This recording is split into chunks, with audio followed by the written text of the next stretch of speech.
Hello, thank you for joining us today to talk about opening doors for all learners. We're excited to be here as part of the A4 Alley Association Days, and we're the team from HCM.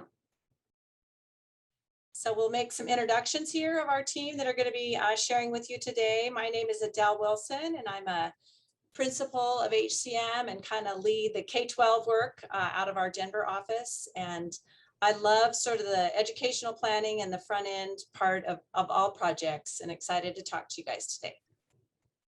My name is Josh Francis. I'm an architect and designer in the K-12 studio of Hort Copeland Mach, and I've recently completed the design on several new elementary schools in the Denver metro area.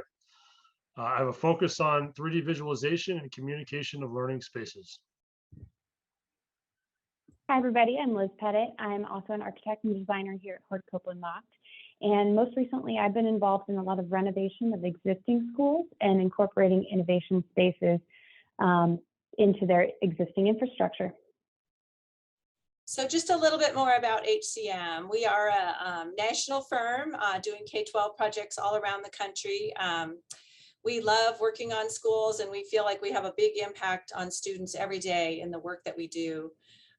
We've got over 40 team members in our K-12 studio, and we also have not only architecture, landscape architecture, planning, interior design, and graphics design, and you'll see some of those design features in our presentation today.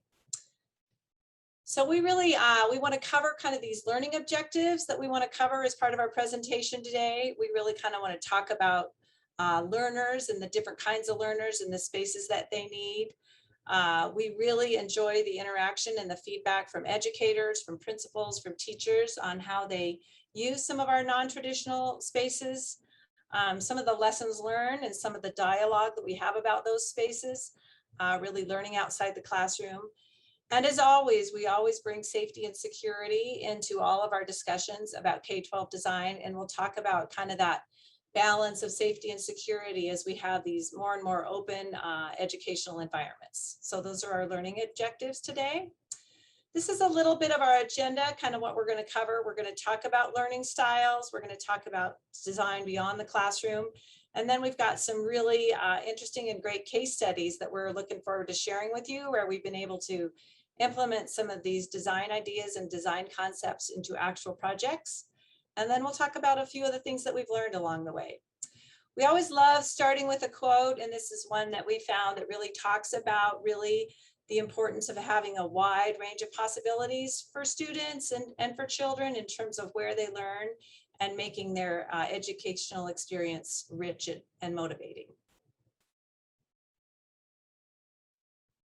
So let's talk about learning styles. Let's start with the student and what the student needs are. So there's been a lot of research and gosh, a lot of articles written over the years about learning styles, right? And all the different kinds of learning styles that students have. You know, some articles say there's 7, some say there's 8, some say there's 11. We just kind of picked some today that we wanted to highlight and talk about. And we think about these learning styles as we think about design. So let's just kind of run through a couple of them.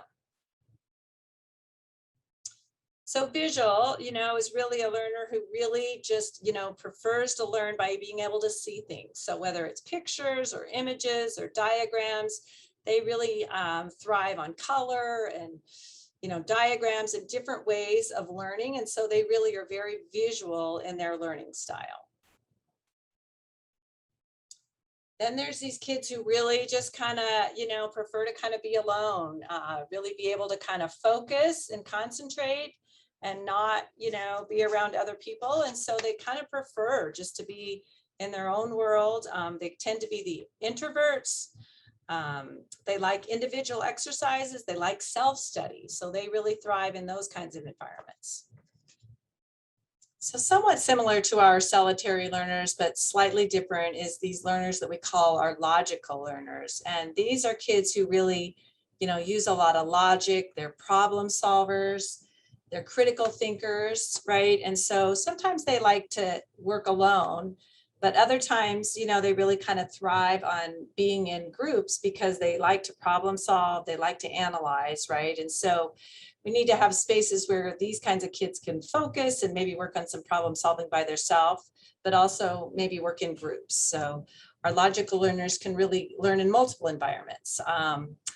But these learners here that are really kind of team or group learners or more like social learners, they really do thrive on these kind of group and team interactions and working in groups. And that's really how they learn, is kind of that back and forth and collaboration. And so these tend to be kids who, might work on groups, any kinds of projects. They might be hands-on, but they might also be more reports or more digital. And so we really want to make sure we've got spaces for these learners who thrive on kind of group and collaboration learning. Then we have those kids who really like to touch, those kinesthetic learners, right? These hands-on learners. And there's been a lot of focus on these kinds of learners in the last few years. Kids who really learn best by doing, hands-on learners. They really do challenge kind of that traditional sit in your chair and look up at the teacher. They really want to touch things. They thrive on physical and tactile interaction. And then verbal learners who really prefer and do learn best by listening, right? And sitting and sort of taking things in. And so it's by speech, it's by writing. They really do learn best by listening and kind of taking in information that way. So they like to recite things, they like to discuss things, they like to hear information. And then kind of these auditory, right? So ones who actually prefer the listening and sounds, they like to hear information, they actually love music, they love sound, and so they really thrive on those kinds of learning environments that are a little bit more non-traditional as well. So there's lots of different kinds of learners and there's even some that they've added one I saw that's called naturalist, right? Who really like to learn by engaging in the environment. So I think what we know is that there's lots of different kinds of learners, and every child is different, and we need to design spaces for all learners. So here's just a couple of examples of a space that really can respond to multiple kinds of learning, whether it's touch or interaction, or even providing spaces for some of that solitary learning. And again, this one is more verbal, right? These kids are listening and kind of taking in information from this instructor. And you can tell, some of them are a little more engaged than others, right? And again, these kinds of spaces that are really good for the kind of learner who wants to, touch things, who wants to work in teams, group learning, but also ones who might be very engaged in auditory learning and listening and maybe looking at a screen. Lots of these spaces where we want, team interaction, groups of people, breakout spaces. We also love to incorporate graphics that really can be for those visual learners to kind of learn along the way when they're walking down the hall. So really a lot of this presentation is going to talk about spaces beyond the classroom. So we know classrooms are important, and we're going to focus mostly on kind of the elementary or PK8 learners in terms of what kinds of spaces work best for them. I kind of touched on a few of those, but we'll kind of go into a couple of these different kinds of spaces. So we've been doing a lot of these spaces that we call breakout spaces, and especially kind of for these younger learners, that there could be spaces where they can go out and work in teams, work individually, just get out of that classroom. For those kids who need to move around a little bit, these kind of breakout spaces are awesome, and different kinds of furniture so that they've got some choice in terms of where they sit and how they learn.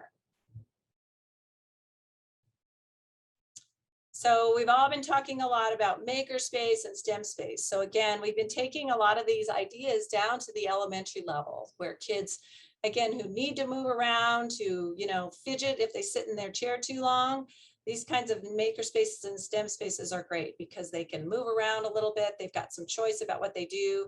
That hands-on, learning is really popular, and they can work in groups and have lots of activities.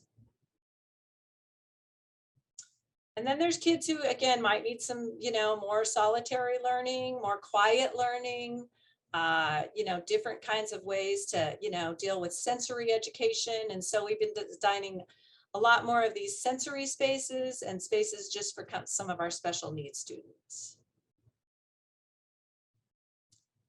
And been a big push in the last year on outdoor learning and outdoor classrooms and how can we go outside. And so we're really glad that we've been able to design some of these outdoor classrooms where the teachers can take the kids outdoors. Again, there's some choice in terms of the kind of spaces where they sit, how they learn. And so these are great for all of our different kinds of learners. And play is really important, especially for our social learners who really enjoy this aspect, and there can be learning in play. And so we want to incorporate ways for kids to learn in all of our design for outdoor play spaces. So with that, I'm going to turn it over to Liz, and she's going to share with you a couple of projects that she's worked on that incorporate these kinds of spaces. Hi, everybody. So we wanted to feature our Cherry Creek School District innovation projects. And one of the reasons we're highlighting these is in design, often we do get to design from scratch a new space and get to put in all these, fabulous ideas we've been learning about. But another challenge we have is how do we bring innovation into existing schools and kind of retrofit what a school district might already have to make it work for their new learning goals. In 2016, Cherry Creek School District passed the Bond for Innovation. It was a $250 million bond, and $77 million of that was allocated for innovation spaces. And what that meant was each first grade through eighth grade school was allocated about $500,000 towards innovation. The idea with this was that the school district wanted to instill these necessary skills in students. Among them was critical thinking, curiosity and inquiry, working in teams, project-based learning, and getting some real-world experience where professionals are coming in and introducing kids to new skill sets. These funds were able to be used in some regards as a greater district for professional development, renovation improvements to key spaces of existing schools, and the construction of new schools. But that $77 million was really targeted at construction, furniture, and existing equipment for existing schools. So here we wanted to highlight some of the schools that our firm worked on. There were 53 schools in total that were affected by this bond. Of them, HCM worked on 13 that you'll see here, and we're going to feature a couple of these as we move through our slides. One other thing I want to note about these schools is that each school has its own culture, approach to curriculum, personalities, and idea of what innovation means. So part of our process for this was to better understand what innovation means at each school. We did this by reading the same books that teachers and principals were reading and kind of getting into that professional development piece. We met with site advisory teams, or SATs. These are made up of teachers, parents, counselors, students, librarians, and principals. And then, as you can imagine, these meetings were filled with big ideas, a lot of excitement, but there's also some reluctance to change. And so as a group, how we pushed through that, how we came up with a design on the other side was always a challenge. But I think one of the great things about each of these schools is that they always kept what was best for the student in mind. And that's how we eventually got to these final designs. And the other thing I want to say before we hop into these projects is that there are a lot of different strategies. Schools could take a dispersed versus centralized approach. Some of them are really interested in outdoor learning, as Adele mentioned. Some schools were more technology focused, some were very project-based focused. And then some schools wanted their innovation space to be a catalyst for change throughout the greater school. One thing I want to note is that the before pictures will be to the left of the screen in black and white, and the after photos will be to the right in color. And this is just a really powerful contrast to show how these spaces have evolved and transformed from this innovation project. So the first school we're going to talk about is Homestead Elementary. This original building was built in 1976. And it has a central library space that you can see here in the plan.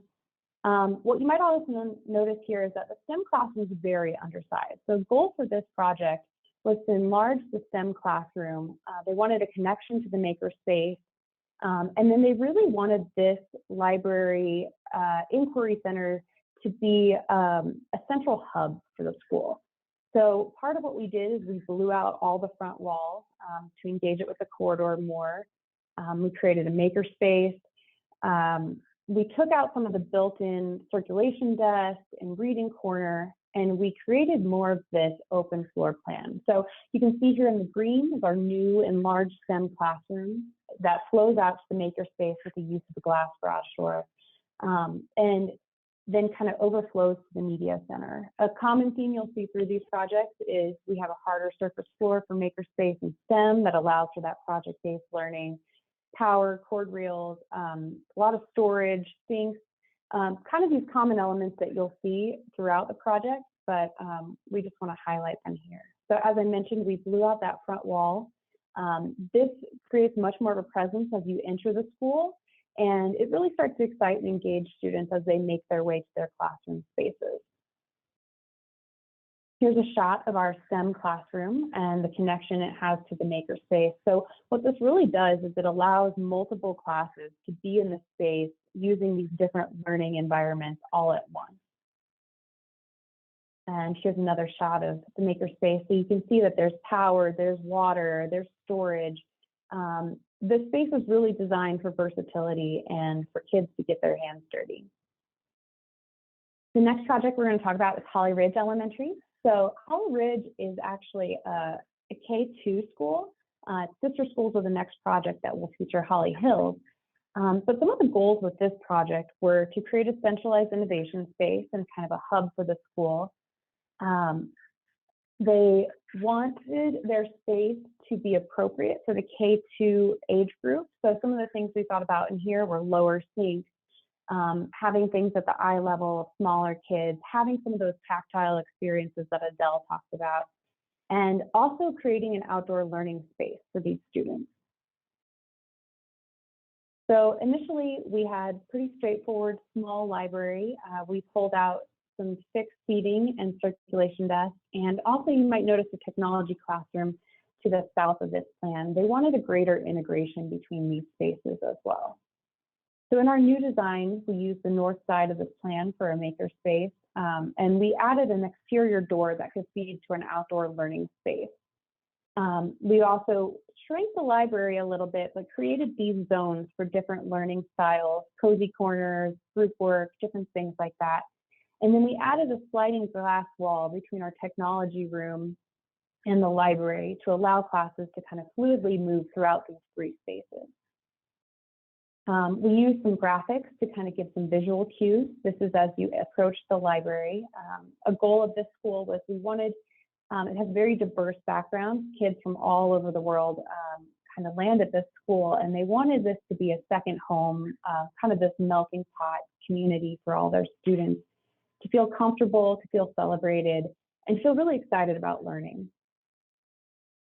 Here's a view of our maker space. So as I mentioned, these furniture pieces and these spaces are really thought of with the K-2 age group in mind. Some of the learning spaces throughout the library. The school was very interested in color. So as we tab through these, you'll see that there's a lot more color popping through. And I think that just really speaks to the culture and nature of their school. Next up is Holly Hills Elementary School. Like I said, this is the sister school to Holly Ridge. And so this is our third graders through sixth graders. And some of the goals of this school was to take the 1966 school and really give it a refresh. This included a new entry. It's very dark in the existing library space, so opening up to natural daylight and really starting to connect some of these spaces that are kind of compartmentalized in the existing floor plan. So as you enter, we refreshed the lobby with a graphic on our previous slide, but then we opened up the media center, and we did this by adding a glass door connection. We pulled out the computer lab and demoed those walls to create this maker discovery zone just adjacent to the media center as part of the larger room. And then the spaces that were to the north of the plan, we combined into one space to create this technology maker zone. And really, this is our project-based learning area. So the idea with this project was that 3 classes could be in this space at once, learning and working together, doing different parts of their project.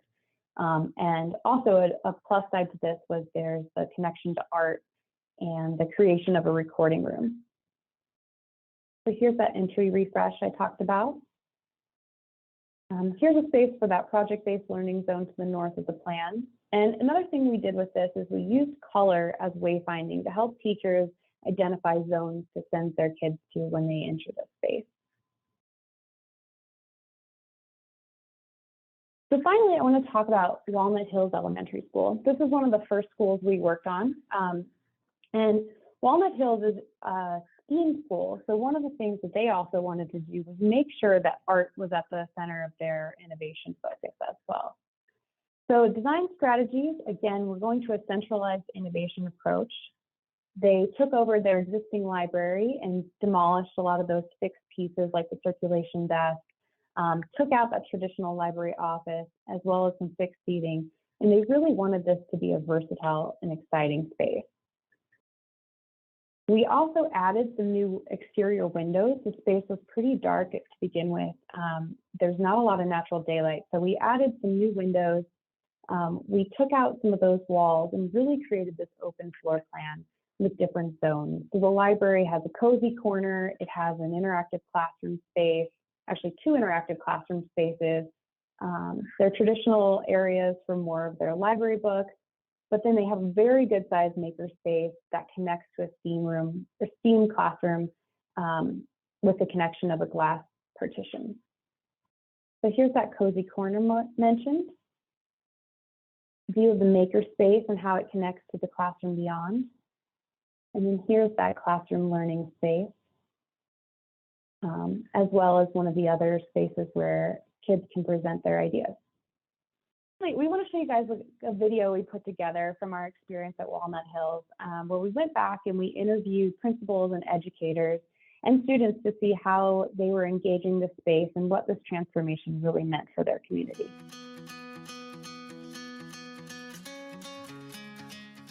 This renovation has been very impactful in such a positive way. The renovation of our space and the new innovation space has impacted me greatly in that I've gotten to watch our kids and our staff evolve into something that didn't seem tangible at the time as far as 21st century learning. I can tell it affects them because it's like a highlight of their day. Being in the space makes everybody just happier. It seems like it's really impacted their creativity. I've seen them do things up here that I wouldn't see them do in the classroom. Their quality of work goes up because they're all sharing ideas and they're learning how to listen and work with each other better. Behavior problems go down because they're so happy to be in it, they don't want to be removed from it. I think it also allows a space for kids to be vulnerable, to come in and try new things that they may not try. And in a classroom, students really only have a chair and a desk to choose. But when we come up here to this space, they can really pick what's comfortable for them and move it to a space that feels productive for them. I think it allows for teachers to think about teaching in ways they've never thought about it before. This is the space where they are talking, communicating, to see them working with each other face to face it's I feel like as a teacher, I need to be doing that more so in my classroom than I ever have before. We're still in awe. I mean, it's the end of the year and we've been in this space all year long, and still when we come in, we're like, wow, we're so lucky to have this. And I think kids come in here and they feel like they're grown up. They feel important, they feel like they matter, and that's what I want here for kids. So they start to see their futures and what they can be and their potential, and this space allows for that. Thank you, Liz. Now we have 3 new building case studies that we're very excited to share with you. All the case studies are in the Denver metro area and are all either in construction or recently completed. Each of these schools were designed to maximize student choice in where and how they learn and provide a variety of learning spaces. The first is Mapleton Explore, and we're going to highlight connection to the outdoors. Second is Franklin Elementary, and we're going to highlight the variety of learning spaces and safety and security. Finally, we're going to look at Highlands Elementary and focus on decentralized learning and the idea of learning happens everywhere, not just the room designated for that learning. The first case study that we wanted to share with you is Mapleton Explore Elementary in Thornton, Colorado, for the Mapleton Explore for Mapleton School District. It is a 2-round PK8 expeditionary learning school with an overall design rooted in connection with the outdoors, allowing for numerous expeditionary learning opportunities. The overall design is inspired by local history and its agrarian roots. As you can see from the floor plan, it is a 1-story school, which allows all classrooms equal access to the outdoors. The lower grades organize around a common area to the north side of the building, and the upper grades organize around common areas to the south side that open directly to a nature play area. The heart of the school, the Great Hall, a shared open space of cafeteria and library, also opens directly to the nature play area. From this bird's eye image, you can see the nature play area, nature trails, the playground, native plantings, and a learning stream, allowing for hands-on learning. The gable roofs that you can see define the interior commons areas that open up directly to the outdoor area. The overall nature play area is sunken down into a depression, which is historically used as a cattle feed pond, which provides shelter and isolation from the surrounding streets and neighborhood. Zooming into the typical upper grade learning community, you can see 4 classrooms, 2 grades organized around a central breakout area that opens to an outdoor terrace. The breakout area is large and flexible, allowing for a variety of functions and active social learning. It is a writable wall surface, smart board, teaching wall, and built-in opportunities for student pinup and display. Each learning community is built-in toilet rooms, allowing for minimized disruption and better supervision of the community. The axon view illustrates the indoor and outdoor connection. For many indoor classroom, students are only steps away from outdoor learning opportunities. Directly outside of the learning community is a covered terrace for larger projects or an outdoor classroom. The terrace is surrounded by native plantings and buffered from the playground with a learning stream. And this image here is looking back at the building from the nature play area, and you can see the learning terraces that we talked about, the learning stream, wooden bridges over the stream, native plantings and orchards around the terraces, and a variety of natural play equipment and paths. This image is a learning terrace, looking at the learning terrace, and it's surrounded by native plantings and fruit trees, providing opportunities for social, group, and hands-on learning. And this image is looking back towards the Great Hall and the student gardens, which will be an integral part of the curriculum. So the second case study that we have for you today is Franklin Elementary School in Littleton, Colorado, for Littleton Public Schools. It's a 4-round PK5 school that allows for a wide variety of learning spaces, both around the school and in the learning community, allowing students a choice in how and where they learn. The building organizes along a learning trail, the central circulation spine. The learning trail concept is inspired from the community Highline Canal Trail that is adjacent to the school property. The shared spaces are to the north of the building, and the 2-story learning community wings are to the south. The special spaces are interspersed along a learning trail from north to south. Zooming in to a typical learning community, the design revolves around the desire for multiple out-of-classroom learning spaces of varying size and degrees of acoustic isolation. You can see the 4 classrooms open up to the expanded corridor space, which creates a larger breakout and project area for hands-on learning. Adjacent to the breakout space are 3 small group rooms, 2 smaller and 1 medium-sized, allowing for a variety of out-of-classroom learning space. Each of the classroom spaces have removable walls, garage doors that open directly to the larger breakout space, allowing for expanded classroom and easy supervision. Each of the learning communities, next slide. Each of the learning communities have a variety of technology and teaching services. Each of the small group rooms and the breakout areas have writable wall service and digital display, allowing for a variety of teaching styles. Each of the learning communities have their own teacher workroom with visibility to the breakout and to the toilet rooms. So currently this school is under construction, but to give a better student experiential view and experience of this finished space, we do have a video walkthrough. So some of the features of the space that we want to highlight that allow for a variety of learning include the digital display for student presentations, Three varying size small group rooms directly adjacent to the breakout area that have translucent glass privacy panels, flexible furniture for different learning layouts and styles. Natural daylight is throughout the breakout space and also the small group rooms. Garage doors from the classroom spaces into the breakout for expandable classrooms and better supervision. The garage doors that you can see do have writable wall panels in lieu of glass to limit direct visibility into the classrooms when closed, and trying to find a balance of security and openness and transparency.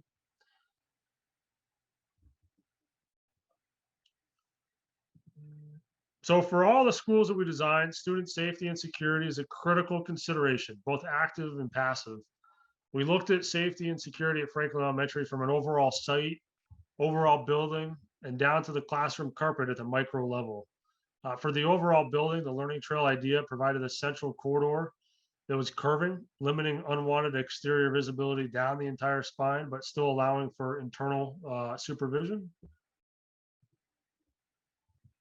The shared night use program is isolated from the remainder of the building, providing another layer of security. So it also has a dedicated night use entry and prevents visitor access from the remainder of the school.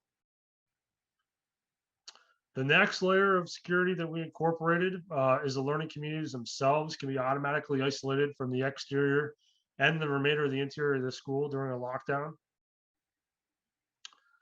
And then the next layer of security after that is the learning communities themselves, which are isolated from the school. And then the final layer is the classrooms themselves that can be isolated from the learning communities during a lockdown. Zooming in on the learning community and classroom, some of the features that were implemented include access control at the classroom doors, movable walls that are tied to the lockdown, glazing that is strategically placed to allow for transparency, but also provide security. And we provided designated shelter areas in each classroom that you can see in green that are embedded into the carpet pattern. And the final case study that we wanted to share with you today is Highlands Elementary School in Erie, Colorado, which was done for St. Vrain Valley School District. It is a PK5 4-round elementary school that embraces the idea of learning happens everywhere and decentralizes many of the typical shared spaces in the school, such as a library, makerspace, art rooms, and dispersing them closer to where students spend the majority of their day, which is in the classroom. The floor plan organizes around a 2-story learning community wing to the south, shared community spaces to the north. The commons area opens up to the west for direct playground access and mountain views. So the central library that you can see in this plan, the makerspace and the art room, which are off the main entry to the building, have been reduced from the typical district education specification to allow for those functions to also happen closer to the classroom in learning communities, which have been enlarged programmatically. Zooming into the learning community itself, the 4 classrooms surround a breakout space that is full depth of the classroom as opposed to just a wider corridor, which allows for better daylighting into the breakout space and also allows for better views to the outdoors and limits corridor traffic through the breakout area. Each of the classrooms open to the breakout area with movable walls, garage doors that are tied to the lockdown, which allow for expandable classrooms. The breakout has a small group room for some isolation from the breakout area acoustically, but still allows for supervision. The small group room contains a green screen wall and digital display, allows for traditional small group one-on-one space or a space for students that just need more solitary learning that's close to the classroom. Looking at the axon view here, the intent of the breakout area is to replicate and allow for the library, the makerspace, and art functions to happen at any time, not just when students are in those rooms. This includes providing a sink and storage casework in the breakout, a tech bar for iPad, laptop use, overhead power, flexible furniture, and work tables and shelving for books. The finishes include resilient flooring in the wet and project areas of the breakout space and carpet in the small group to create a softer, quieter space.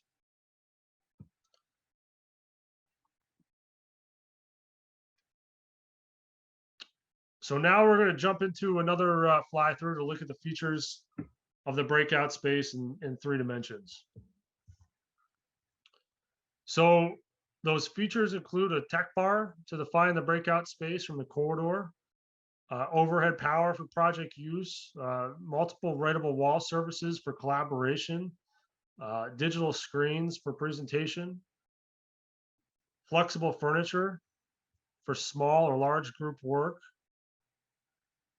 the small group room with visual connection but acoustically isolated, space for project storage, space for 3D printers, and a direct visual and physical connection to the outdoors. So going back inside and looking at a typical classroom through the movable wall, some of the features of the classroom include a teaching wall that allows for 3 different teaching or collaborating surfaces, including a digital display for both larger and smaller groups. Natural daylight and operable windows can help to keep students engaged. And the movable wall, which allows for both connection and supervision back to the breakout area and also between the adjacent classrooms. And now Adele will provide an overview of the lessons learned.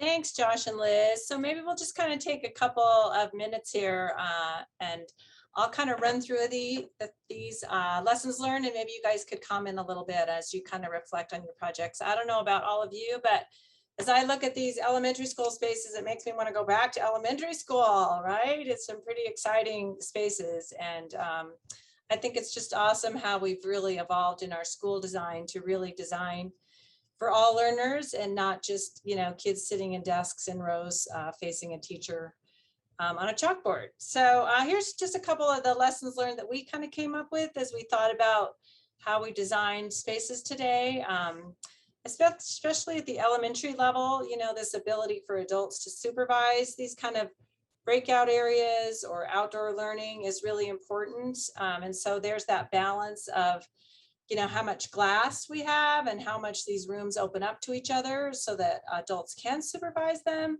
but also thinking about safety and security and potential lockdown situations. So that's definitely a big part of our dialogue with the educators as we design these spaces. I think you can see a lot of these are trying to prepare students for the future. You know, Liz kind of commented on some of those kind of goals that Cherry Creek School District had to really prepare students for the future. So that critical thinking, that collaboration, some of those kind of 21st century skills that we all hear about are really important. And these kinds of spaces really promote those kinds of skills. I think, you know, I think Liz mentioned this one too. You know, it's really important that the district and the administration of the school has buy-in to these ideas, you know, because they're different than traditional learning and traditional teaching. And so how do we have spaces that really are different now, and how do educators adapt how they teach to these learning styles? So we can design super cool spaces, but if our educators haven't bought into how they're going to use them, so that's why we really love the dialogue with those educators during design, so that they are bought into these kind of new ideas. And it really is kind of thinking beyond the classroom now. So a lot of these examples are spaces that aren't classrooms anymore. So there's obviously in elementary school, you know, most of their time is spent in the classroom. But if we can have these breakout spaces that are just outside of the classroom, if we can have access to outdoor learning, and if we can get kids up and out of their classroom into a makerspace or STEM space for a little bit more of that hands-on and project-based learning, you know, we've really seen kids thrive in those environments. So maybe I'll just turn it over to you, Liz, just a couple of thoughts as you think back on the design of those spaces. Yeah, I think that this kind of goes hand in hand with all 4 of the things you just brought up, Adele. But one of the things that we've learned and heard from all the schools is just really maximizing flexibility. And we've learned that that kind of helps support the curriculum into the future because we don't know where it's going. And also just recently in this last year, we've realized that flexibility is needed to kind of help make people successful in these very unknown territories. So that can come in the form of the movable walls, like Josh and I mentioned. It can come in the form of furniture that can easily be moved around. but also kind of that flexible mindset that comes with the professional development. Josh, did you have anything to add? Yeah, I mean, I absolutely agree with what you just said. I think it's giving a lot of student choice. Everybody learns differently in different environments, and I think any school that can provide and allow for a wide variety of different spaces to accommodate for those learning styles, I think is critically important. I think the other piece of it is you talked about engaging with the educators early on during design, but I think it's also critically important to do it after the fact, right? Or not just after the fact, but 5 years after the fact. And I think every teacher is you talk to, you're going to get a slightly different answer. But I think more info that we can accumulate based on these designs and modify them and tweak them for the future, I think will serve the students well for the future. Well, thanks, Josh and Liz. This was an exciting presentation. I don't know about all of you, but I love case studies. I love to see examples of how we've been able to implement some of the concepts we always talk about at A4LE into designs. And so the case studies are always inspiring to me. And so we're glad we could share a few of those today. Some of those pictures we wish we could have had more kids in, but since project's finished and we couldn't get kids in our photography, some don't have in. But we're looking forward to going back to some of these schools and watching how the kids and the teachers do use these spaces. And I think it'll just prepare us to be better designers in the future. So thank you all for joining us today. We think this is an exciting topic, and we look forward to designing spaces for all learners in the future.